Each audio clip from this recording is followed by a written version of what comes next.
Hello and welcome. You're watching Nation at 5 with me, Griha Atul and starting this broadcast with a big exclusive.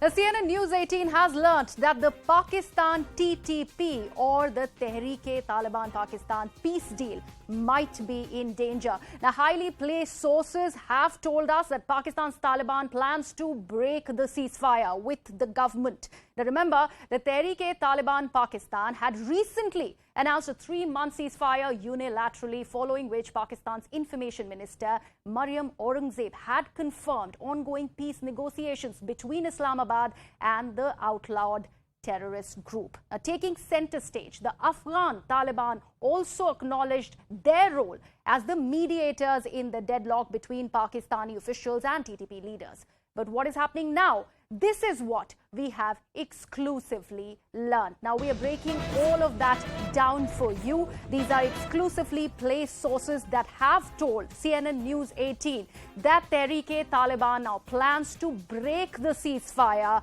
with the Pakistan government. So TTP, in fact, has gone ahead and raised funds via mosques in Jalalabad and also in other places. This is what we are learning. In fact, these funds are being raised to wage war against Pakistan's TTP chief. Also, in fact, Noor Wali Masood has gone into the hiding. This is what we are learning through highly placed sources. In fact, TTP commanders have also informed that no meetings with the chief are going to happen for the next 2 months. Now, what does that mean? We'd also break down all of that for you. Now, TTP also are suspecting an assassination attempt, which is what we are also learning from within Pakistani army. Pakistani army also plans to expand counter-terror operations against TTP, and Pakistani army's lead negotiator with TTP has also been transferred. This is also something that we've exclusively learned. In fact, Pakistan army also plans to target TTP bases near the Afghan border. So all this is something which is coming to light, all of it which clearly talks about a big rift between government in Pakistan and Tehreek-e-Taliban Pakistan. Let me actually cut this across to my guests who are joining me on the broadcast. Alok Bansal, who's the director of India Foundation, joins me. Also joining me today, this evening, is Pathikrit Pen, who's the geopolitical and security analyst. Pathikrit, I'll take this, to you first. What really explains this rift? Well, first of all, there's a history of, Tehreek-e-Taliban actually reneging on the ceasefire issues in the past. Also in 2004 and 2006, they did the same thing. See, the reason is very simple. Tehreek-e-Taliban today knows that Pakistan is weak and is not in a position to actually wage a war, the protracted war, the way they did it in the past against Tehreek-e-Taliban. Secondly, Tehreek-e-Taliban's actual demand is to actually demerge the FATA region, federally administered tribal area, from the Khyber Pakhtunkhwa province, and they actually want to create a mini Islamic emirate in the FATA region where they want to have an exclusive control. They also know that economically Pakistan is not in a position to wage a war. Secondly, they also know that the Achilles heel of Pakistan are the CPEC Chinese assets, and they have been constantly attacking those assets, knowing well that this will harm Pakistan enormously. So today, frankly speaking, Tehreek-e-Taliban knows that they have the backing of the Afghan Taliban, which initially Pakistan had thought that once Afghan Taliban comes into power, they will be able to control Tehreek-e-Taliban de facto through Afghan Taliban. That did not happen. So today, if you look at it, Tehreek-e-Taliban has already made it very clear that if their demands are not met and if they're pushed, they might actually collaborate with ISKP, which is Islamic State of Khorasan province, and they also have tacit understanding with other groups like al-qaeda as well as the Baluch-based secessionist and liberation organizations. So they are actually omnipresent today. Tehreek-e-Taliban today is literally omnipresent, and they are actually waiting for waging a huge war, which will be devastating for Pakistan. Firstly, because economically they are very weak right now, and secondly, every attack on Chinese assets will result in Chinese capital moving out of Pakistan, which will create major problem for Pakistan, which is already reeling under massive problem. Last one point, Taliban and the Afghans have never accepted the Durand line, which distinctly separates Pakistan from Afghanistan. That's the same thing being followed by Tehreek-e-Taliban, and they have absolute support of Afghanistan in terms of ceding, Fatah as an Islamic emirate, and that is perhaps the beginning of implosion of Pakistan in the new way. Alok Bansal, I'll bring you in here. There were, pitfalls and implications to this entire peace deal that was brokered already. Just take us through what really was already lacking, because of which this has been brought to fore. All right, I'm told that Alok Bansal has not yet joined us on the broadcast. Patikrit, I'll actually take the same question to you. When this peace deal was really brokered by Afghanistan Taliban, there were already too many pitfalls to this. Yes, of course. And I think there was, as I mentioned, there was more desperation on the part of Pakistan to have this ceasefire than from the part of Tehreek-e-Taliban, because Pakistan, actually, if you look at what happened in 2021, there was renewed attacks by Tehreek-e-Taliban that resulted in death of hundreds of security personnel and people, and also, assault on an attack on the Chinese assets, CPC corridor assets. So to prevent that, to actually make sure there is seamless construction activities that can go on the Chinese CPC program and the Belt and Road Initiative program, Pakistan showed more desperation than the Tehreek-e-Taliban, and Tehreek-e-Taliban from day one has made it very clear that they are not going to renege, they're not going to give up on using violence as a means of executing and achieving their objective, which is to first of all cede and separate Fatah region from Khyber Pakhtunkhwa, and secondly, they don't actually recognize the government of Pakistan. They have a huge problem with government of Pakistan, which they think have always sided with the Americans to actually bomb the Khyber Pakhtunkhwa and the Fatah region, where most of the Talibanis actually had fled after the war, during the war on against the terrorism, which started after the 9/11 terror attack. So frankly speaking, the desperation for the ceasefire was more from the Pakistani government than from the Tehreek-e-Taliban, and they always knew that they're going to give it up somebody or the other when they were in the right position to do so. But what really explains their chief going into a hiding now? No, so frankly speaking, once a situation like this happens, they know that if you look at what has happened, there was one of the most prominent leaders of Baloch leader was some Bukti, I've forgotten his name.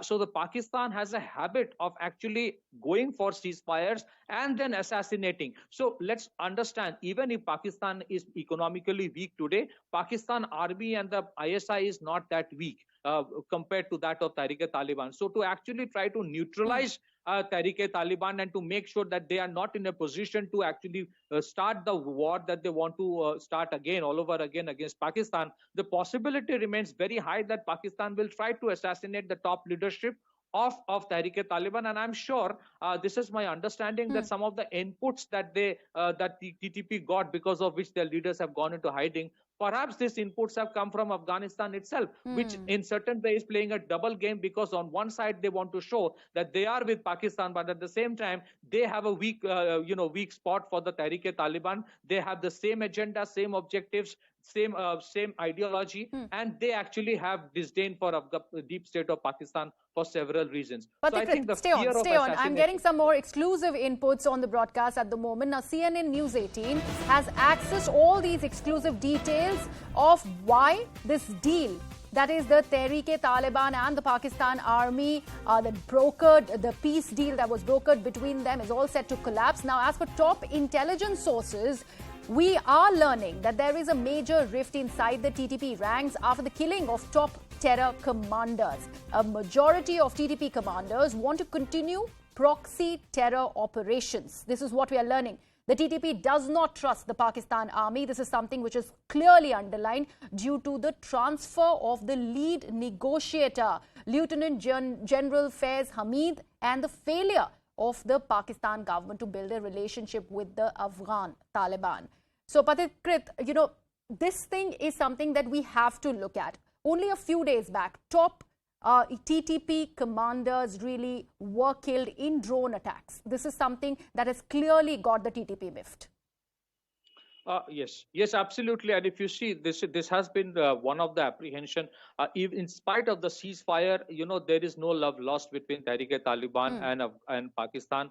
We must remember during the war on terror in the first decade of this century century, what happened. There has been series of these attacks. So in spite of the ceasefire, the Tehreek-e-Taliban knew that there will be attacks, and I think in certain way, there is a tacit understanding between Americans and the Pakistanis as well, that while the Pakistanis would make sure that they actually help United States in some way. Perhaps the assassination of Zawahiri is one of those, al-Zawahiri of al-Qaeda. In return, I think there is certain kind of support is being given by United States. This is my assumption. So Tehreek-e-Taliban always knew that in spite of the ceasefire, they will be under attack, and that is exactly what happened. But Hmm. at the same time, this is also one of the pretexts that Tehreek-e-Taliban wants to use to actually break the ceasefire. If you look at the ceasefires that happened in 2004 and 2006 between a government of Pakistan and Taliban, the first one lasted barely 50 days, the second one lasted a few months. So in spite of, irrespective of whatever the issue is, as in this case is the assassination attempts and there's a series of killings, they would have broken the ceasefire anytime, Okay. in the near future. All right. Bringing in Mr. Alok Bansal, who is now with us on the broadcast. Mr. Bansal, now we're also learning that the Pakistan army is mentally prepared to actually crack down on TTP. So this is something that is all set to happen very, very imminent. Your first words on that, sir. See, firstly, we have been getting telltale signs for some time. Swat Valley, already there were reports that TTP cadres had occupied the hilltops. There were protests in Swat Valley saying the TTP has returned. We have seen in erstwhile FATA area, Bajaur, South Waziristan, etc., where FATA militants were roaming around freely. And now this input comes up because we must be very clear. And I think I was very confident that this peace deal between Pakistan and TTP cannot last. There are ideological differences. TTP is an ideologically committed organization. And irrespective of Taliban's indebtedness to Pakistan for bringing them to par, Taliban will never do anything drastic against TTP. And it was very well known. They tried to facilitate a talk, but these talks were bound to fail. Within Pakistani army also there are fissures, because Lieutenant General Faiz Hamid, who is considered to be facilitator for all these things, he was early DGISI. He has been in very good books of Imran Khan. For some reasons, General Bajwa is not very happy with him, so he is being shunted around. So there are fissures within the top leadership of Pakistan army, and consequently, whatever little negotiations that happened with TTP are breaking down. And I think this was an inevitable outcome which had to happen because of Taliban's presence in Afghanistan. If not sooner, it was to happen later. But, also, Mr. Bansal, the fact that TTP is also suspecting an assassination bid, that is also something that's clearly underlined over here. See, all TTP leaders have been assassinated. If you look at it from the time of Naik Muhammad to Abdullah Masood to Baitullah Masood, Hakimullah Masood, and all the people who have subsequently been there, they have all been assassinated by Pakistan army. But this time they were suspecting that there are some internal conflict, and some of their insiders may have been bribed by Pakistan army to eliminate the leader. So that's why the leader has gone into hiding. He has also passed instructions that nobody should meet him for next 2 months or something without permission and things like that. But TTP has always been a loose coalition. We need to understand from the time Baitullah Masood created it by bringing some 37, 38 organizations together. It's been a loose, close-knit organization which is brought together by an ideology. Now that ideology does not gel with what Pakistan is trying to do. So lasting peace between TTP and Pakistan was impossible. You could only manage it. And as long as Pakistan could manage it, they were trying to manage it. But now, to my mind, it looks very, very difficult. We could see violence emanating, and Pakistan army is gearing for this sort of a thing. But at a time when Pakistan's economy, Pakistan's political situation is in bad shape, even natural disaster, 1/3 of the country is underwater, their ability to fight a major insurgency Absolutely. Mr. against Bansal TTP and is also Patikrit, I'll going take to the be a last words from serious you. One, this is a ticking terror bomb on Pakistan, and also the fact that, TTP claiming that Pakistan probably is in cahoots with the US, leaking details to that, that also has been brought to fore here. Yeah, See, number one, I think Pakistan, we should... anybody who against the Pakistani state, they often bring it. He's in touch with cohort with US. He's in cohort with this or that. That conspiracy theories in Pakistan is a constant refrain.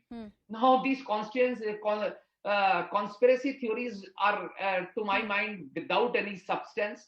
There may be other countries' intelligence agencies which may be in touch with TTP, but it is the ideology and the safe haven that Taliban provides them in Afghanistan, which is going to be the biggest threat to Pakistan. And I think it is Taliban's capturing of power in Afghanistan which has provided them this huge fillip. Okay, but yes, we will, in days to come, could see Pakistan reverting back to the state that it was in around 2009, 2010.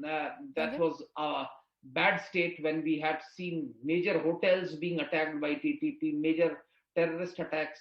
Okay. And Quickly, I think what Pakistan has been trying is to accommodate with the ideology of Taliban while trying to curtail TTP. That will not go. You cannot run with the hares and hunt with the hounds. That sort of a contradiction in policies cannot go on. So you have to take a policy decisions whether you are actually willing to go against I'm afraid I'll have to leave it at that. So this is the ceasefire that was actually brokered between the TTP and the Pakistan officials. Of course, that is all set to collapse. This is what we are learning through exclusive sources right here on CNN News 18. What does it mean for Pakistan is something that only time is going to tell. We're slipping into a very, very short break here on CNN News 18. Coming back with a lot more.